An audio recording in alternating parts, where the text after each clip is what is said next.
নমাসে ছমাসে একটা করে বিয়ে বাড়ি পাই, তাও কাজের চক্করে ভালো করে মজা করতে পারি না। লাস্ট বিয়ে বাড়ি আনন্দ করেছিলাম কৌশিক দা আর প্রিয়াঙ্কা দি।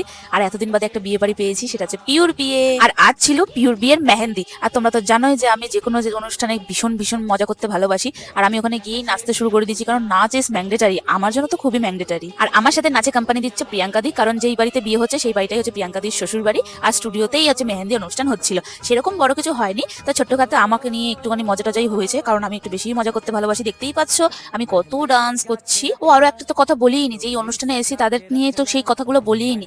আমাদের একটা মেহেন্দি আর্টিস্ট আলাদা ছিল, আর পিওর একটা মেহেন্দি আর্টিস্ট আলাদা ছিল। পিওর মেহেন্দি আর্টিস্ট ছিল পিওর বান্ধবী, আর আমরা একটা মেহেন্দি আর্টিস্টকে হায়ার করেছি। প্রথমে ভেবেছিলাম আমাদের মেহেন্দি অনুষ্ঠানে কেউ আসবে না, কিন্তু পরে দেখছি আমাদের সঙ্গে অনেকেই জয়েন করেছে, মানে এগুলো সব পিওর বাড়ির আত্মীয় স্বজন। কিন্তু তারা নাচ গান কিছু করেনি, আমি নাচ গান করতে ব্যস্ত ছিলাম, কারণ আমি এইসব ভালোই পারি। আমি জানি হ্যাঁ ভুলভাল নাচি, এটা ঠিকই, বাট পারি, আমার ভালো লাগে এগুলো করতে। এই দেখো কথা বলতে বলতে আমার যে ফ্রন্ট সাইডের মেহেন্দিটা হয়ে গেছে, সেটাই তোমাদের দেখাতে ভুলে গেছি। কিন্তু আমার মেহেন্দিটা হয়ে যাওয়ার পর আমি নাচ করছি, হ্যাঁ কাছে মেহেন্দিটা নিয়েই আমি নাচ করছি। আর সেই মেহেন্দিটা ঘেটে ঘুটে গেছে, যাই হোক সেটা বাদ দাও। দেখো মেহেন্দিটা তাও ভালো লাগছে। আগের একটা ক্লিপ ছিল, সেটা তোমাদের দেখিয়ে দিলাম। এ দেখো পুরো ঘরটা ভরে গেছে, কি ভালো লাগছে না? এরকম অনুষ্ঠান করলে কি ভালো লাগে। আশা করছি আমারও কোনো একদিন এরকম অনুষ্ঠান হবে। তো এইটা হচ্ছে আমার পুরো মেহেন্দির লুকটা। কেমন হচ্ছে জানিয়ে সবাইকে টাটা।